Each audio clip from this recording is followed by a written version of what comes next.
C-SPAN Now, your front row seat to Washington, anytime, anywhere. Washington Journal continues. Welcome back to Washington Journal. We're joined now by Bradley Bowman. He is a senior director at the Center on Military and Political Power at the Foundation for Defense of Democracies. Brad, nice to see you again. Nice to see you again. So your reaction to the recent escalation in the Middle East between Israel and Hamas and now Hezbollah? Yeah, no, thank you. It's good to join you. It's been a very significant week in the Middle East. Back on last week and on Saturday, we saw a strike launched from Hezbollah-controlled territory in southern Lebanon using a ground-launched short-range rocket that killed 12 children on a soccer field in the Golan Heights, and more than 50 people were injured. This was the most significant single incident loss of life in Israel since the October 7th terror attack. And so it was clear that Israel would need to respond. And so on Tuesday, Fuad Shukr, a senior Hezbollah commander, was killed in Lebanon. And a lot of your viewers may be interested to know that he was involved with the 1983 bombing in Beirut that killed 241 service members and many others. And actually, there was a $5 million rewards for justice bounty out for him. So the Israelis, I would say, brought justice to him. And a lot of American service members and veterans are not shedding any tears about him being taken off the battlefield. And then on that same day, on Tuesday, the Israel Defense Forces confirmed that Mohammed Deif, a leading Hamas military commander, had indeed been killed last month. And so they confirmed that on the same day that Fuad Shukr was taken off the battlefield.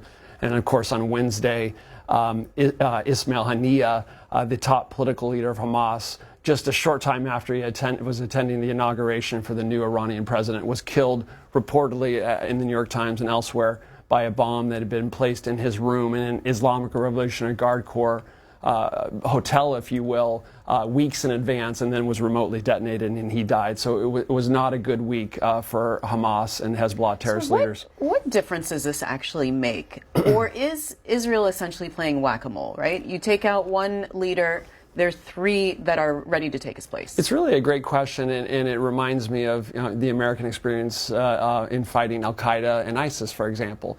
Some leaders are more important than others. Some leaders are easier to replace than others. I would say this is very significant politically, for sure. Ismail Haniyeh, he was not involved in the day-to-day military operations in Gaza. Mohammed Deif was a much more significant target in that respect. The most important Hamas terrorist leader remaining is Yahya Sinwar, and he's most likely in a terror tunnel in Gaza right now, and he is the person, Yahya Sinwar is, who is going to be deciding almost certainly on any sort of ceasefire. So these are significant politically. The killing of Haniyeh is a major embarrassment to the Islamic Republic of Iran because it occurred in Tehran, just as I said, a few hours after he had attended inauguration in an Islamic Revolutionary Guard Corps facility. And it appears that the Israelis did this with precision and ease. Well, you mentioned the ceasefire talks. Yeah. Haniyeh was instrumental, or at least central, to those talks. What happens now that he's gone? Yeah, I think Yahya Sinwar is the most important individual here. And one can imagine at least two motives here that might be on his mind. One is that he's seen a lot of his fellow Hamas leaders being killed. But on the other hand, I think that Sinwar probably likes what he's seen. By that I mean he's wanted to have a regional war against Israel his whole life. This has been his goal. His ultimate goal, let's just be blunt, is the extermination of the Jewish state of Israel. That's his goal. Read Hamas's charter. They're quite clear on that, their original charter. Look at what they did on October 7th. Their intentions are clear. And so now he has this so-called axis of resistance, I'd call it an axis of terrorists, where Hamas is being joined by Hezbollah and the Houthis and groups in Syria and Iraq, all part of this ring of fire around Israel. And so I'd say even though Hamas has had a tough time and many of their forces have been decimated since October 7th, from his perspective as someone, he sees himself as an historic figure, and he, generally speaking, is probably happy with the regional developments, and that from his perspective, Israel is more under threat, more isolated and more demonized than he's seen in many years from his perspective. So from your perspective, how likely is it that this spirals into a much bigger regional war? You know, it's a good question. After October 7th, Hezbollah, the Islamic Republic of Iran varsity terrorist proxy in Lebanon, started attacking Israel on an almost daily basis. Since October 8th, those attacks have increased in frequency, in severity. They've gone deeper into both Lebanon and Israel as they've traded fire. And maintaining this this kind of tenuous dance of trying, dance is not the right word, we're talking about life and death decisions here, is difficult to maintain. And then you have things like this happen where you have these 12 children killed, and then you have stronger and stronger responses. And so following the killing of Hania in Iran, it is quite clear to me that we're going to see a major response from Iran. My best guess, and this is a guess, would be that this attack would come from Hezbollah, from the Houthis, from groups in Iraq and Syria, and potentially from Iran itself. Some of the comments of Iranian leaders suggest, like we saw on April 13th, which was the first time ever we saw an attack directly from Iranian soil against Israel, almost 350 munitions launched toward Israel. Thankfully, most of them did not get through. One poor Bedouin girl was injured.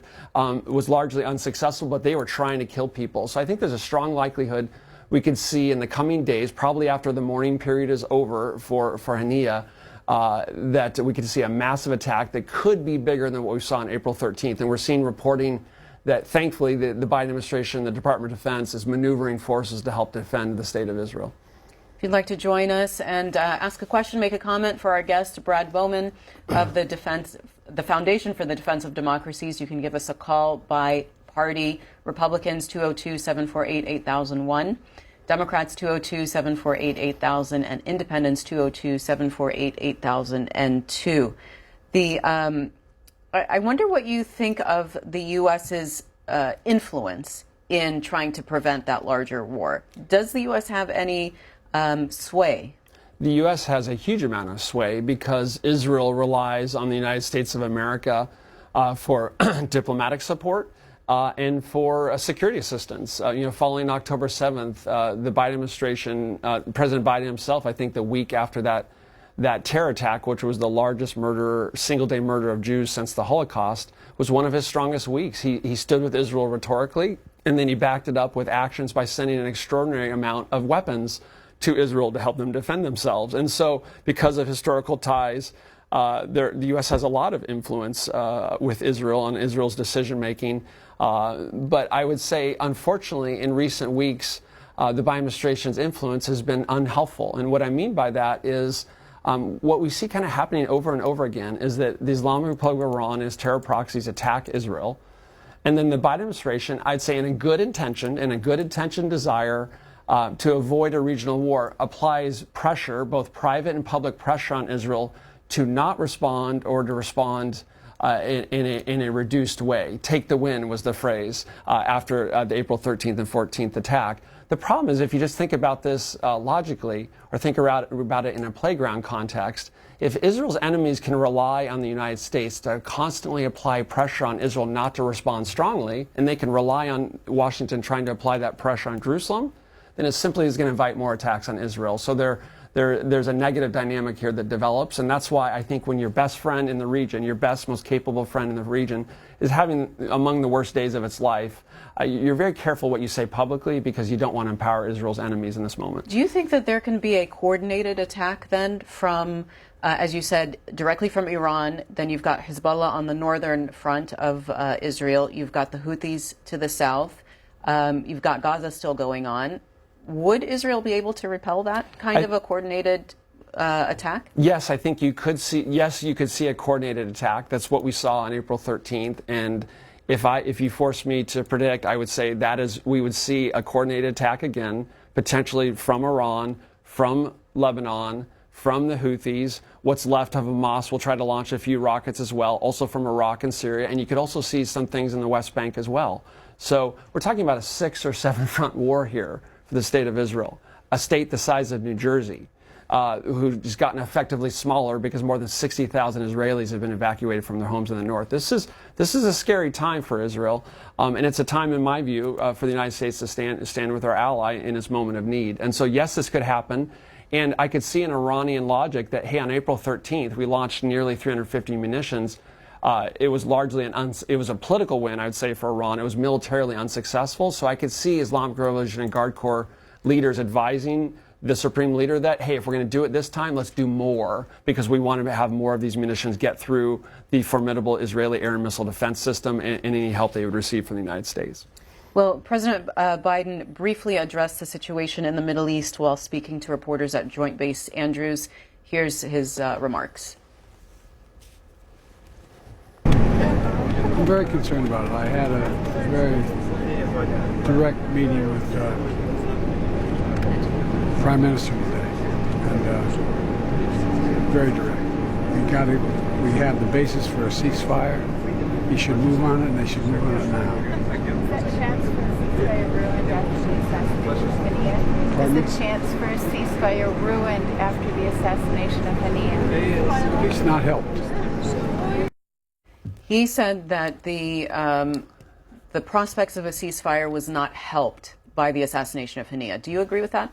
No, and I think that's an unhelpful thing for the President of the United States to say. This Hania is a stone-cold murderer terrorist. Hamas is a foreign terrorist organization. Americans were killed on October 7th. Americans are being held in hostages in dungeons in Gaza.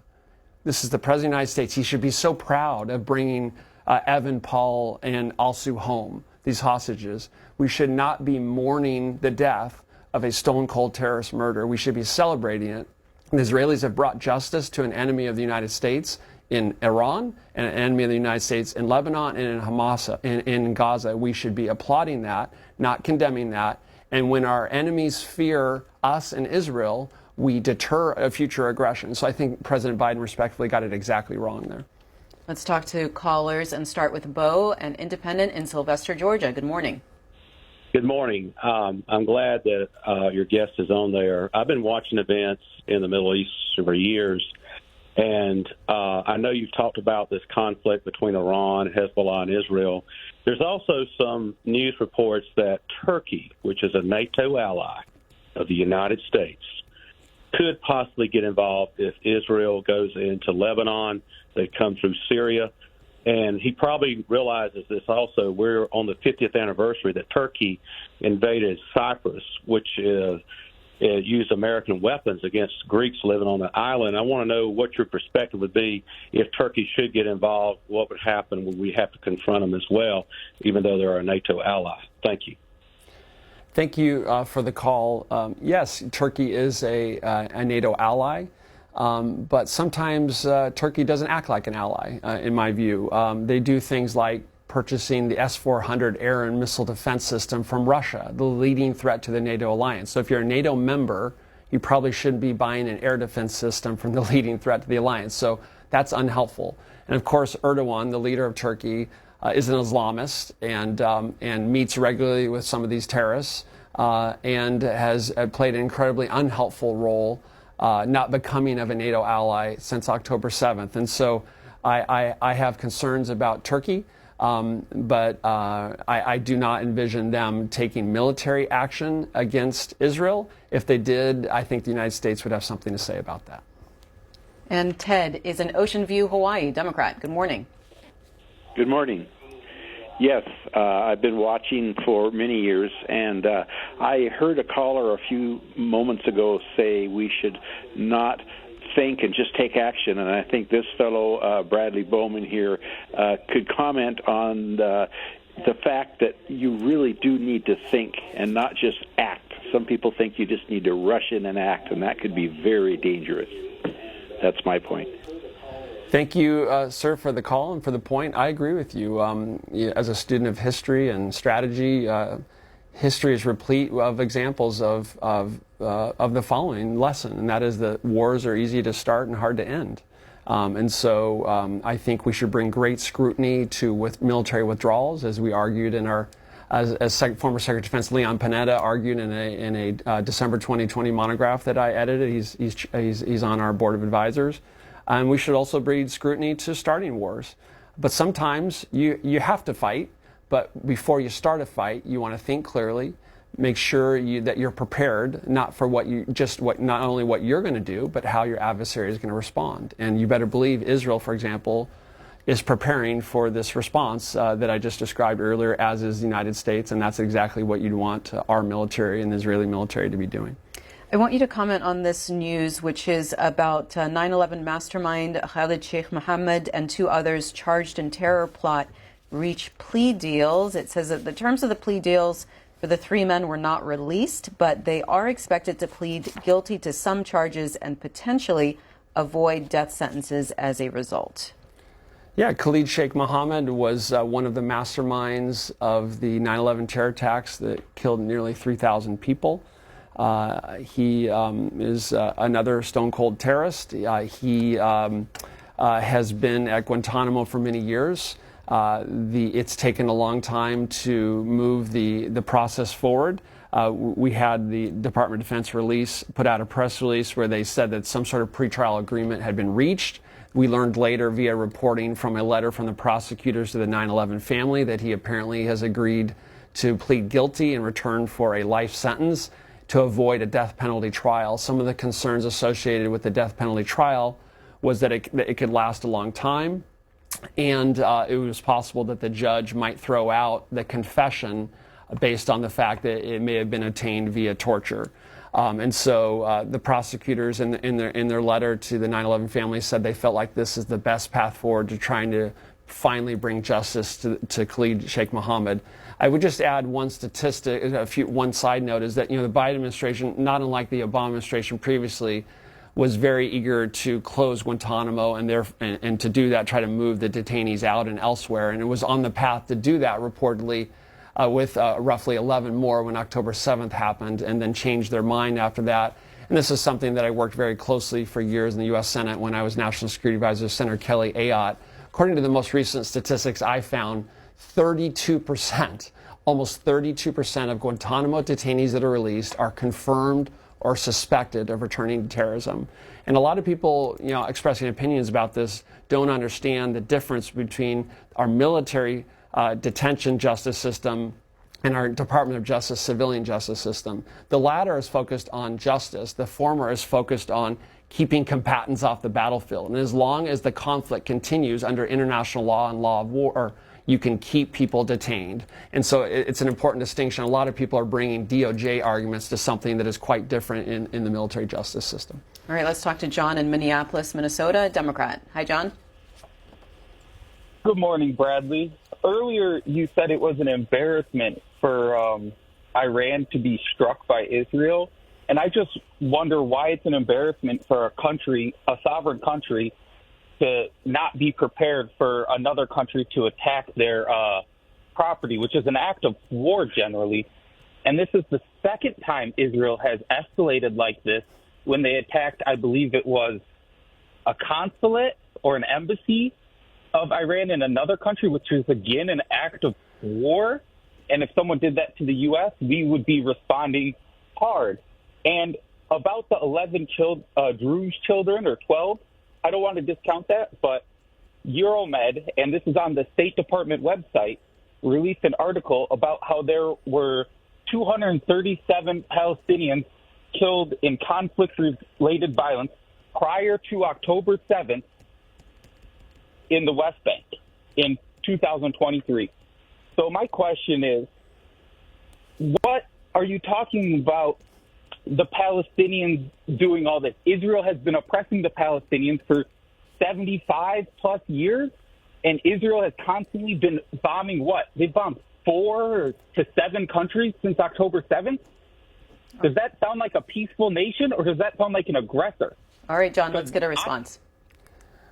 Thank you for the call. A lot of content there. I'll try to be quick. Why did I say it was an embarrassment for the Islamic Republic of Iran that Hania was killed? Pretty straightforward, I think. It was the killing occurred in the capital of Tehran. It occurred reportedly in an Islamic Revolutionary Guard Corps hotel. and it occurred about a couple hours after Hania attended the inauguration for the new Iranian president. But I would say you kind of suggested that there was something wrong with that. I'd be interested to know, sir, whether you thought the United States should have gone after Osama bin Laden after 9/11. I think that was absolutely the right thing to do. He's a combatant who murdered 3,000 American citizens. On October 7th, proportionally, that was some combination of 9/11 and Pearl Harbor for Israelis, and on a per capita basis was far greater number of people killed on October 7th than we had on 9/11. So what exactly would you expect Israel to do after the worst single-day murder of Jews since the Holocaust? Just sit on their hands and do nothing? No, of course not. They're going to go after the Hamas leaders. The long tradition of Nazi hunting, for example. This is the same sort of ideology, the idea that they want to kill Jews. Read the Hamas charter. They want to exterminate the state of Israel and kill Jews. Look at some of the propaganda, the sick propaganda that some of the Hamas fighters left with them, that was found on the Hamas fighters on October 7th, talking about Jews as people that need to be eliminated because there's something wrong with them. So, are you suggesting that Israel should not be going after the leaders who committed the atrocities of October 7th? I don't really understand that argument, and I'm wondering whether you would apply that same logic to going after Osama bin Laden after 9/11. And you're talking about innocent Palestinians being killed. I think every individual, regardless of their background, who's innocent, who's killed, is an absolute tragedy. And the thing to remember is that there was peace on October 6th. There was a ceasefire. Israel was of the mind that Gaza was basically settled. One of my colleagues was talking to an Israeli leader a couple of weeks before October 7th. They had an hour-long conversation about threats to Israel. At the end of it, my colleague said, hey, you didn't mention Hamas. What's up with that? He's like, hey, we think Hamas basically is happy with the status quo. They're looking for peace. They're not looking for a major war. Israeli leaders, frankly, were completely duped. They weren't looking for a war in Gaza. Hamas chose to break the ceasefire, chose to commit this atrocity, and now they're paying the price. All right, and Michelle is in Longwood, Florida, Republican. Hi, Michelle. Hello. Can you hear me? Yes, go right ahead. Okay. So my question is that I was going to ask particularly about how you think Trump would handle this differently.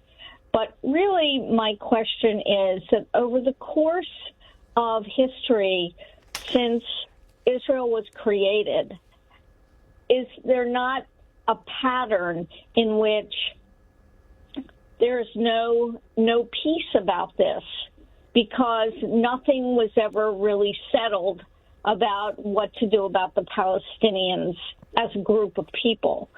Since there was the UN really displaced that set of people to create Israel, and there was no reconciliation for them, in addition to which the Arab nations didn't step up for them either. So I don't disagree that Israel should have been created. I'm not saying that, but I'm saying that there's a disproportionate result of that is continuing to play out without resolution, no matter if there's ceasefires or broken ceasefires. There's continual disproportionate disadvantage that's not been settled. How do you think the Republicans across time handled it differently than the Democrats? All right, Michelle. That's a great question, Michelle. I think we'd need about an hour to address all your good questions there, but I'll try to be very quickly. So how would Trump handle this differently in a second term? It's a good question. People could disagree on this. I think generally speaking, we would probably see a more assertive provision of weapons to Israel in a Trump administration than we've seen with Biden. I said earlier that they provide an extraordinary amount, but I would flag that right now the Biden administration is holding one shipment of 2,000-pound bombs to Israel out of concerns related to Rafah, which frankly are no longer relevant. And there's also some reason to believe that the Biden administration may be delaying congressional notification for multiple other systems that Israel would need for a major war with Hezbollah and Iran, which is incredibly unhelpful, and again, kind of putting Israel at unnecessary risk. I don't think you would see that in a second Trump term. And so I think you probably wouldn't see the same public criticisms of Israel from Trump. But President Trump also, brags about not starting wars, and that's good. We don't want to start wars. But if you keep saying, as President Biden has been saying, we don't want a regional war, we don't want a regional war. Anyone who's been on a playground understands if you keep saying to the bully, I don't want to fight, I don't want to fight, what does the bully do? He punches you in the mouth again. So I think we would see some things from my perspective that would be better in the Trump administration, but maybe not as good as many people think.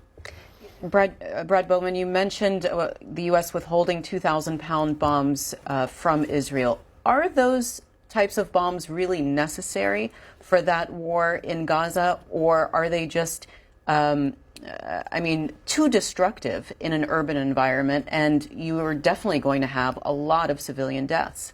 Thanks for the question. So the U.S. military has used 2,000-pound bombs in urban environments. There are, from a military perspective, legitimate uses of those, and from a humanitarian perspective, there are. What's an example of that? If you've cleared all the civilians out of an urban area, which Israel repeatedly has tried to do, and you have buried beneath large buildings terrorists, you have two options. You either send infantrymen into those tunnels, many of whom will die trying to get them, or after you've cleared the civilians out of the area, you can use the 2,000-pound bomb. So there are some legitimate reasons why you would do that. A lot of the reporting regarding the use of 2,000-pound bombs in Gaza in places like the New York Times has been incredibly sloppy, not considering soil, fuses, all sorts of things. But the short answer to your question is no, I don't see a lot of need now for 2,000-pound bombs in Gaza. I don't think they need them right now. But my point that I'm making is they held it out of concerns weeks ago about Rafah. That's no longer an issue. Israel doesn't need 2,000-pound bombs in Gaza anymore, to answer your question. But they do need them for Hezbollah, because Hezbollah has lots of terror tunnel twos, and a lot of them are deeply embedded in rock. This is in Lebanon. In Lebanon, as opposed to Gaza, exactly. And I am concerned that you have other munitions. I'm talking about not only bombs, but guidance kits and fuses that are not being noticed to Congress. And those guidance kits, let's be clear, that helps Israel hit the bad guys and save innocent lives. And some of the munitions that may not be noticed to Congress are ones that are penetrators, which are designed to go and blow up underground, which means you get the bad guys and you protect innocent people. So it's kind of a perverse logic. Like, why would you withhold the things that allow them to minimize civilian casualties? Let's go to St. Petersburg, Florida on the independent line. Lana, good morning. Good morning, Mimi. Good morning, Mr. Bowen. I would like to ask one question. It's a great thing that we have our prisoners back, but all the other prisoners that are in all the other countries, how do we keep them from coming back? I'll take my answer offline. Have a wonderful day. Thank you for the call and the question. I'd say it's just absolutely heartwarming and wonderful to see these 3 Americans returning home last night. I watched it live on television like a lot of Americans did, and I think any patriotic American just should feel wonderful about that our government cares and takes action to try to bring you home. And and this is something service members kind of rely on when they're deployed into harm's way, and American civilians benefit from that well. So, welcome home to Evan, Paul, and Alsu. And there are also 16 total prisoners freed, and Vladimir Kara-Murza was freed. That's great. And so I think that's just wonderful. Unfortunately, a lot of, all of these individuals that were detained in Russia were wrongfully detained and were innocent, despite what Vladimir Putin and his regime said. But unfortunately, to get them home, we had to release a lot of real deal criminals and killers, frankly, including one individual who assassinated someone in a park in Berlin and was convicted and serving time in Germany. And so I do worry that this incentivizes more hostage taking, where we're going to be swapping stone cold convicted criminals, killers, and terrorists for innocent people. But the bottom line is that 3 Americans are home, and that's a wonderful thing. So what should Israel give up in exchange for the hostages that are still being held? I would recommend, if asked, to Israel that you take all reasonable measures to try to achieve a temporary ceasefire that brings the hostages home, that provides a little breathing space for Israel to stockpile munitions, to prepare its forces for a larger war with Hezbollah that could come. and to frankly reduce the temperature in the bilateral relationship with the United States. Why would Hamas accept that, knowing that this is a temporary ceasefire?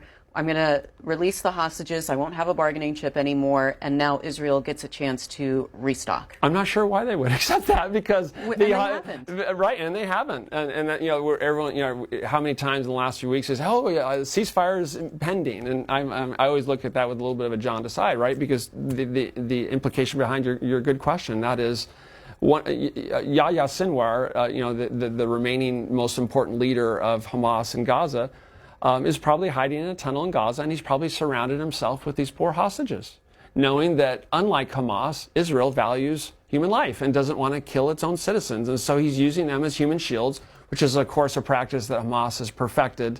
And one of the reasons why we've seen so many casualties in this war, because they deliberately put launch sites in schools and command nodes in hospitals to, frankly, I'm using my words carefully and deliberately based on research, to invite attacks where innocent people die so that they then can blame that on Israel for the purpose of demonizing and isolating Israel in a political warfare campaign. And Sinwar himself was released from an Israeli prison in a prisoner swap. Right, right, and exactly. And so you have these instances where Israel has very much based on the same values and principles that we saw on display here with, bringing Evan, Paul, and Alsu home, is that we value human life, every individual matters, and so we've had instances where Israelis have traded hundreds of prisoners for just one Israeli, and that says something about, I think, their view of human life.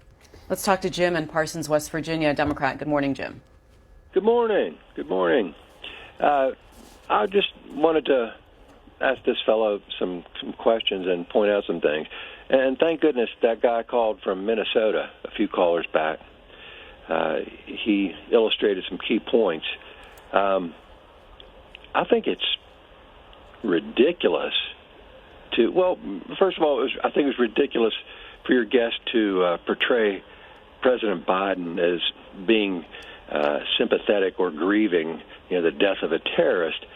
He wants to see a ceasefire there. And if you look at cause and effect, like the guy from Minnesota was calling and asking about, was how long has Israel tried to maintain the Palestinian areas as it's like blockaded. It said for 75 years or whatever. It's like they have to exist in a prison. How can people say, why don't they develop? Why don't they do progressive and good things? And how many thousands of Palestinians are in prisons? The guy, the chief of the United Nations, said the day after that all happened, of course it's terrible. You hate to see terror. But he said it didn't happen in a vacuum. When you have people oppressed, downtrodden, and they feel like there's no hope, you're going to have things like that. And all right, Jim, let's get a response. What are the prospects for a long-term solution for Palestinians? Yeah, no, thank you. Thank you for the call. Just real quick, I want to be clear. I don't think I said in any way that President Biden was grieving the loss of the death of Hania or was in any way sympathetic to Hania. I don't think I said that at all. What I said was that I thought that his comment that the killing of Hania was unhelpful was not helpful. That's what I said. So President Biden, I think, is a good man that sometimes has misguided policies and makes poor statements. And I think that was one of them. But he is a good man, and I think he sees terrorism clearly. So it's important that you heard me correctly on that. I think the primary reason a lot of people want a two-state solution, I think the primary reason from my perspective that we don't have a two-state solution, which has been on offer in the past, go back and look at some of the discussions at Camp David, look at some of the opportunities in the past. The primary reason, not the only reason, the primary reason you don't have a two-state solution is because of groups like Hamas.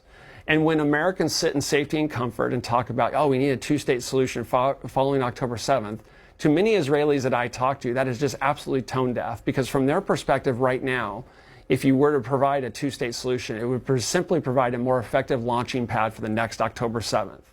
I mean, if you're a country the size of New Jersey and you have people all around you that want to kill you and don't recognize your right to exist, if you give them more power, they're going to more effectively kill you. So there's an argument that a two-state solution could provide that hope and provide Palestinian self-determination, and that would be a good thing. But we're farther now from a two-state solution than we were on October 6th, and that's Hamas's fault. You want a two-state solution? You want Palestinian determination? You have to deal with the sick ideology behind groups like Palestinian Islamic Jihad and Hamas first. And until you do that, I don't think you're going to have a two-state solution. Great, all the trees. Damien in Laurel, Maryland, Republican. Damien? Good morning, everybody. Morning. Hello. Can you hear me? Yep. Excellent.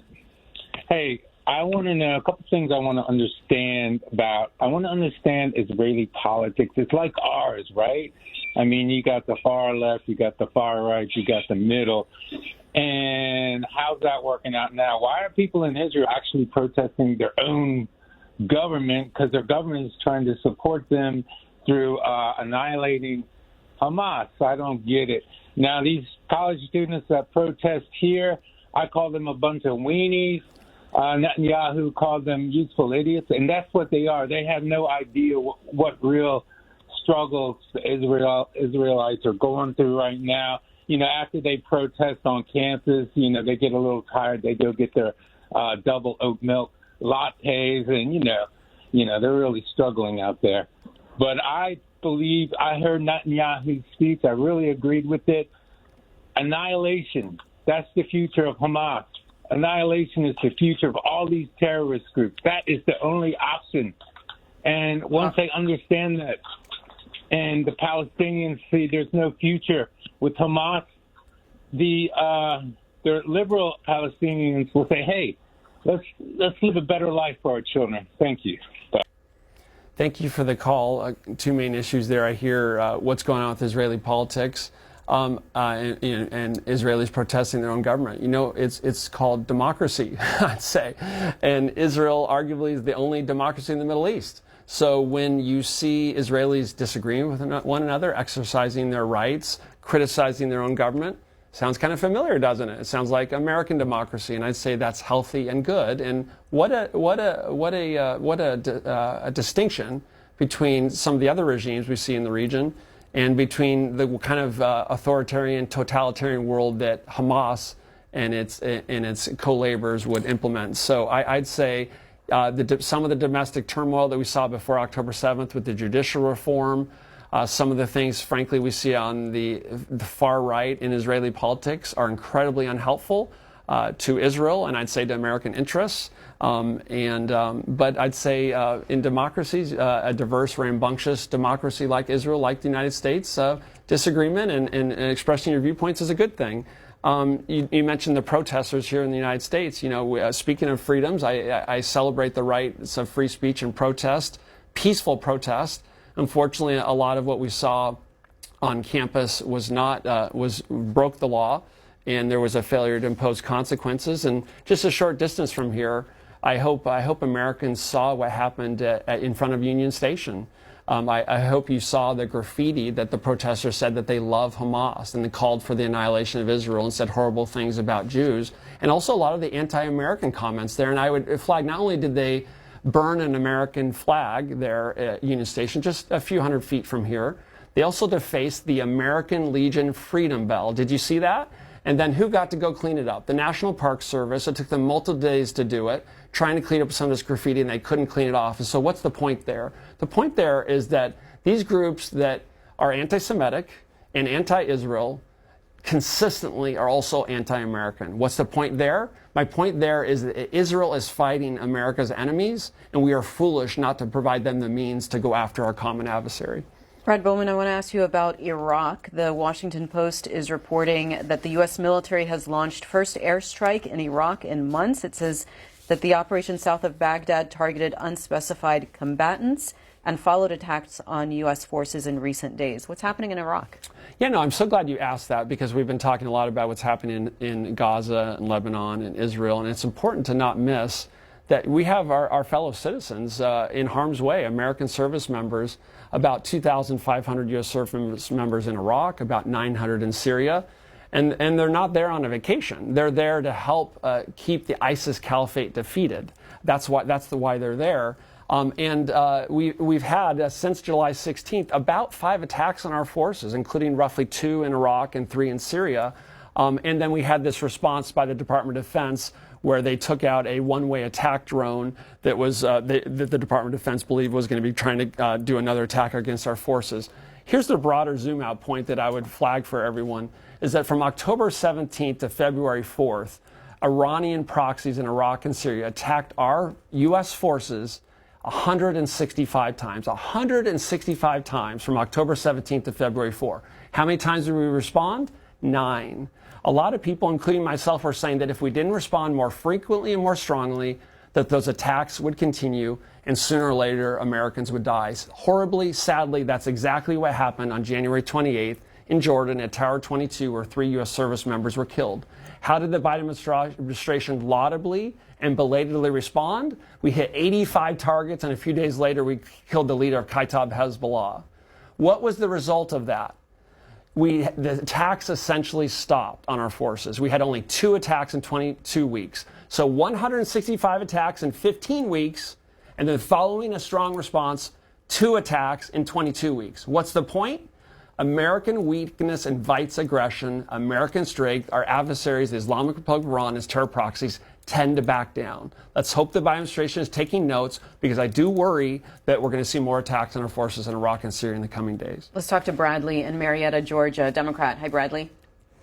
Yes, I'm old enough to remember when Benjamin Netanyahu came and told us that without a doubt, 100%, there are weapons of mass destruction in Iraq. Now, the Israelis had the attack plans for October 7th, a year in advance. It took them 12 hours to respond. Basically, my point is Benjamin Netanyahu is an absolute just piece of crap, man. He will do anything that he has to do to stay in power, and I feel like it's like repeating itself again. They are absolutely dragging us into a war with Iran, and this is the Persian Empire. This is not Iraq. If we go to a war with Iran, this is going to be an absolute just disaster for the planet. And I just feel like this, same name as me, but this dude is a bloodthirsty, just. If you want to have terrorism, what we're doing and what Israel is doing to Palestinians, we will have this for decades to come. It's not like we don't want to appease, terrorists, but I just feel like Israel is just making us have no response but to go to war and deal with their enemies. And it's the far right. It's not the whole state of Israel. And Israel's not a democracy. You cannot be a Jewish state and a democracy, because if you're not a Jewish person in that country, then you don't have the same rights. I really fear that we're going down the same road, and Benjamin Netanyahu will do anything to not have to go to jail. All right, Bradley. A lot of content there. I'm so glad you mentioned Iran. The Islamic Republic of Iran is the world's worst state sponsor of terrorism. They continue to earn that title, and they're inching toward a nuclear weapon. They're the puppet master behind these puppet proxy attacks on Israel. They're very happy to have Israel and the United States focusing on Hezbollah, Hamas, and the Houthis, while letting the puppet master just kind of sit back unscathed in Iran, smiling. So I think, generally speaking, from the Islamic Republic of Iran, this is going very well. We're not talking about Iran's nuclear program. We should be. And they're trying to stoke division between Arabs, Americans, and Israelis, because, like a bully on the playground, they want to divide their adversaries and conquer them one by one. You suggest that Iran is just Israel's problem. I think that's fundamentally misguided. The Islamic Republic of Iran is a global problem and is a leading adversary of the United States. And I hope, sir, you've noticed that Iran and Russia and Iran and China are closer than they've been in a long, long time. Iran has provided drones to Putin that he's used to murder Ukrainian men, women, and children. And Russia is going to be sending advanced weapons to Iran. And I hope you saw the 25-year deal between Iran and China, where that involves technology, intelligence sharing, weapons development, military exercises, and Chinese money that's going to immunize the Islamic Republic of Iran from sanctions pressure. So what we're seeing develop here is an axis of aggressors that includes China, Russia, Iran, and North Korea. I think it's fundamentally misguided to view Iran as some irrelevant, someone else's problem. This is an axis that is developing. America needs allies to respond, and Israel is our best ally in the Middle East for dealing with Iran. Bradley Bowman, Center on Military and Political Power, Senior Director at the Foundation for Defense of Democracies. Thanks so much for joining us. Thank you. Up next, more of your phone calls after the break in Open Forum. You can start calling us now and later. A conversation with Dr. Peniel Joseph, the Barbara Jordan Chair in Ethics and Political Values at the University of Texas at Austin. We'll talk about the history and legacy of the 60th anniversary of the 1964 Civil Rights Act. We'll be back.